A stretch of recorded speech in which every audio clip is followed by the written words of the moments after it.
আজি তোমালোকক জলাশয়কে কিনাৰে কুহুৰি থি এই কবিতাটো পঢ়াই দিম আৰু তাৰ লগত অৰ্থটো অলপ বুজাই দিম। ইয়াৰ জলাশয়কে কিনাৰে কুহুৰি থি এই কবিতাটোৰ লিখক হ'ল সূৰ্যকান্ত ত্ৰিপাঠী निराला। सूर्यकांत त्रिपाठी निराला छायावादी कवि के प्रतिनिधि कवि हैं। उनका जन्म 1896 में पश्चिम बंगाल में मेदिनीपुर जिलांतर्गत महिपासल नामक स्थान पर हुआ था। जलाशय के किनारे कुहुरी थी कविताটোৰ মই পঢ়াই যাম আৰু তোমালোকে শুনি যাবা, সেইমতে অৰ্থও কৈ যাম। जलाशय के किनारे कुहुरी थी। जलाशय के किनारे कुहुरी थी हरे नीले पत्तों के का घेरा था। जलाशय माने जला पुखुरी बा सरोवर तेनेকুৱা। गतिके तार किनारत कुहुरी माने हल तार किनारत कुहुरी माने हल कुहुरी माने कुঁৱলী कुहासा कुঁৱলী ঠাণ্ডা দিনত যে কুঁৱলী পৰে সেই তেনেকুৱা কুঁৱলী। हरे नीले पत्तों का घेरा था আৰু हरियाली माने सेउजिया नीला धৰণৰ पातेৰে কি কৰি আছে কুঁৱলীবিলাকক আৱৰি ধৰি আছে কুঁৱলীবিলাকে। पानी पर आम की डाल आई हुई गहरे अंधकार का डेरा था। पानीर ওপৰত আমৰ ডাল এটা ওলমি আহি আছে আৰু সেই কাৰণে কি হৈছে সেই জলাশয় পানীখিনি অন্ধকাৰ আৱৰি ধৰা নিচিনা হৈ আছে।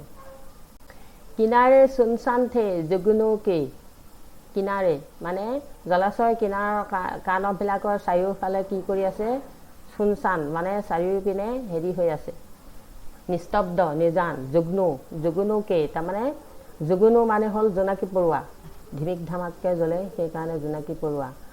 দল দমকে ইহা উহা চমককে দল দমকে মানে দল পাতি পাতি ইফালে ইফালে ঘূৰা পকা কৰি আছে। বন কা परिमल लिए मलय उहा नारियल का पेड़ हिले क्रम से। बन का परिमल माने मलया बताहे की करिছে सुगंधिरे আৰু তাৰ ওচৰত থাকে আছে নাৰিয়লৰ পেৰ তাৰমানে নাৰিকল গছে কি কৰিছে হালি জালি বতাহত হালি জালি আছে। তাৰ সৰে তাক ৰহে থে সবকো আৰু তাল গছু তাৰ লগতে তাল গছু তাতে হালি জালি আছে বতাহত মলয়া বতাহত হালি জালি আছে। এইখিনিলৈকে বুজিছানে তোমালোকে? আৰু এতিয়া আৰু তলৰ প্ৰেগাপটো চোৱা। এতিয়া পপিহা পকাৰ ৰহা থা চিপা আৰু পপিহা চৰাই মানে এবিধ চৰাই কি কৰিছে চাতকী চৰাই নিচিনা পপিহা চৰাই আৰু তাত কি কৰি আছে লুকাই আছে আমৰ ডালত লগাই মানে চিঞৰি আছে বুলি কৈছে।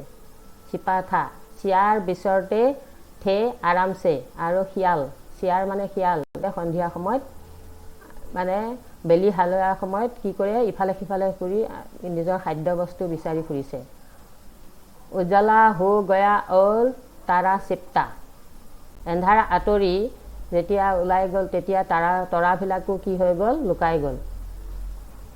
লহৰেংগে উত্তি থি সৰোবৰ মে আৰু লহৰবিলাক সৰোবৰত কি হৈছে ঢৌ লহৰ মানে লহৰে উঠি মানে সৰোবৰত ঢৌবিলাক কি হৈছে সৰোবৰত ঢৌবিলাক উঠিছে আৰু তাৰা চমকতা থা অন্ত মে আৰু তাত থকা যিবিলাক যে কি আছিলে জিলিকি আছিল অন্ধাকাৰত যিবিলাক তৰা ওলাইছিল তেতিয়া ৰাতি এন্ধাৰৰ তৰাবিলাকে কি কৰিছিলে তেতিয়া চমকতা থা চমকিছিল আৰু তাৰপিছত সৰোবৰত তাৰ লগতে তাৰ টিটিয়নি জিকমিকনিবিলাকো কি হৈছিলে অন্ত হৈ গৈছিল লুকাই গৈছিল নাইকিয়া হৈ গৈছিল।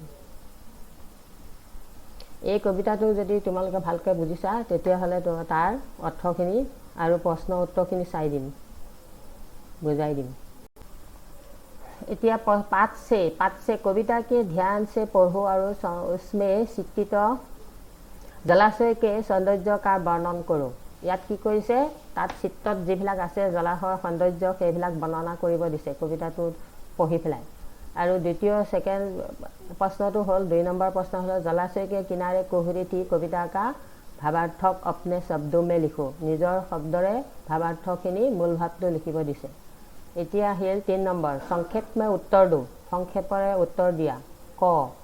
ক নম্বৰ जलाशय के किनारे घना अंधकार क्यों छाया हुआ था?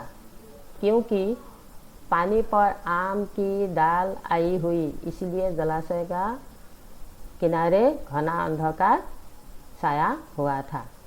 3 ক প্ৰশ্নটো সেইটো উত্তৰ। আৰু খটো হৈছে सुबह प्रकृति में क्या क्या परिवर्तन होते हैं? रातिपुৱা हले प्रकृतिर की परिवर्तन है? परिमल मलय की सुगंधी, फूलों के सुगंधी होता है, और आम की डालों पर चिड़िया गाना गा रहा है। सूर्योदय के समय के पानी पर कमल फूल खिलाते हैं। और ग प्रश्नটো हल कविता में वर्णन पशु पक्षियों के नाम और उसके कार्यकलापों का उल्लेख करो। कवितात वर्णित पशु पक्षीर नाम और उनके कार्यकलाप उल्लेख करो बुली कैसे। यात की बुली कैसे पशु की पशुर आसिल यात पद्यटुत आसिल और पक्षीओ नाम। पक्षी हल पशुभिलाकर भितरत की आछे चियार माने शियाल आछे। और पक्षी भितरत पपीहा, সেই দুটাহে ইয়াত কবিতাটোত উল্লেখ আছে। ইয়াত কি আছে প্ৰথমতে আমি পাইছোঁ पशु के नाम चियार और पक्षियों के नाम पपीहा। पक्षियों के नाम कविता में कुछ वृक्षों के नाम उल्लेख होता है। और कविताটোত কিছুমান हेरी गछर नाम उल्लेख करिছে। उनके नाम और उपयोगिता बताओ। और की कैसे সেইবোৰ नाমৰ কথা कैसे। आम कविताটোত वृक्षों भितरत प्रथमते पाइছোঁ आमी आम गछ, आमों के पेड़ और नारियल का पेड़ और तार का पेड़। नीचे दिए गए 4 नंबर प्रश्न, नीचे दिए गए उत्तरों में एक से सही उत्तर सुनो। तলত दिया कविताটোৰ 4 নম্বৰ প্ৰশ্নত आम के ইয়াত শুদ্ধ উত্তৰটো দিব দিছে। নিচে দিয়ে গয়ে উত্তৰৰ में एक से 4টা প্ৰশ্ন আছে, তাৰ ভিতৰত এটা শুদ্ধ উত্তৰ দিব দিছে। आम की डाल कहाँ हुई थी? आমৰ डालটো ক'ত আছে?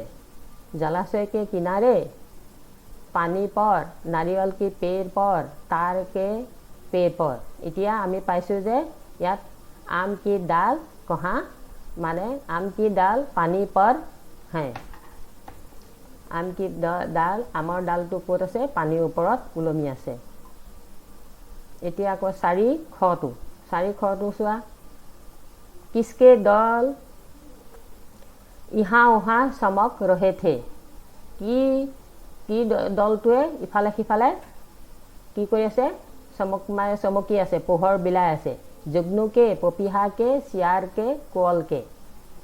এতিয়া কি আছে ইয়াত? প্ৰথমতে আমি পাইছিলোঁ কবিতাটোৱে পাইছিলোঁ जुगनू, গতিকে 1 নম্বৰটোৱে শুদ্ধ হ'ব जुगनू के।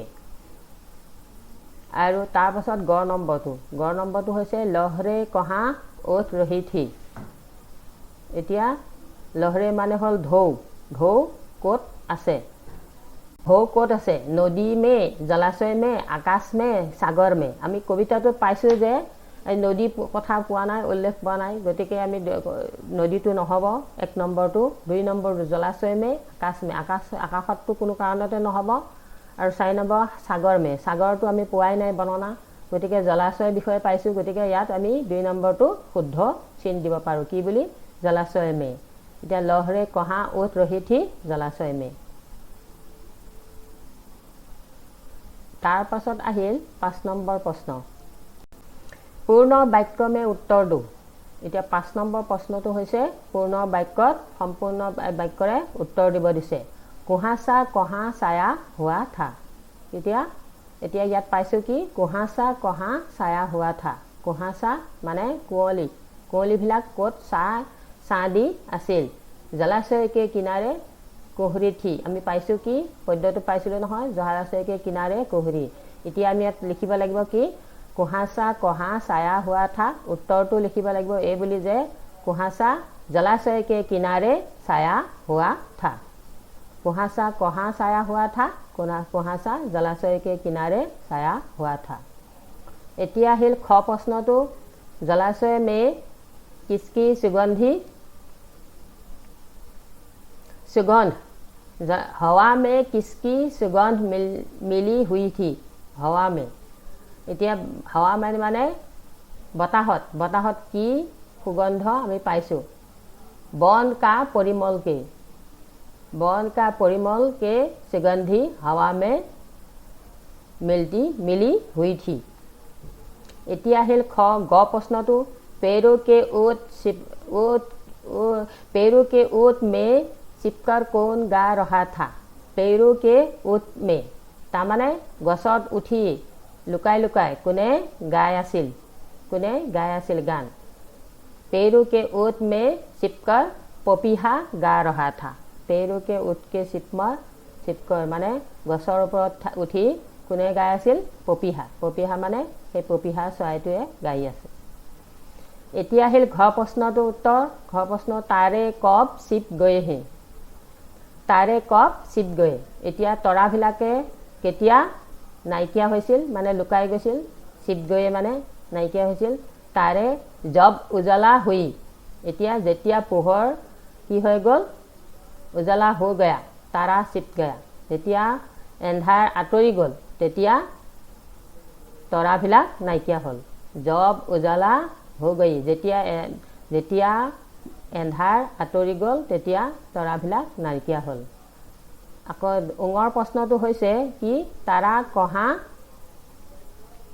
চমকনে লগা এতিয়া তৰাবিলাক ক'ত কি হৈছিলে চমকনে লগা কিহত জিলিকি উঠিছিল তৰাবিলাক तारा कहा चमकने लगा এতিয়া तारा सरोवर के लहरों में सरोवर के माने हे जलाशय जलाशयटुके सरोवर বুলি কৈছে গতিকে सरोवर माने जलाशय গতিকে सरोवर में सरोवरर लहरो माने ढौत सरोवर के लहरों में तारा चमकने लगा এতিয়া सरोवरर ढौत लहरो माने ढौत কি হৈছে তৰাবিলাক চমকি উঠিছিল আজিলৈ ইমানতে সামনি আজি হে কবিতাটো তোমালোকক পঢ়াইছিলো যেটো এতিয়া মই প্ৰশ্ন উত্তৰখিনি দিলো যদি কিবা খুকুজা লাগে অসুবিধা হৈছে মই আকৌ মোলৈ কৈ দিবা কোনখিনি কি হৈছে মই বাৰু ইমানতে সমাপ্ত মাৰিলো তোমালোকে কবা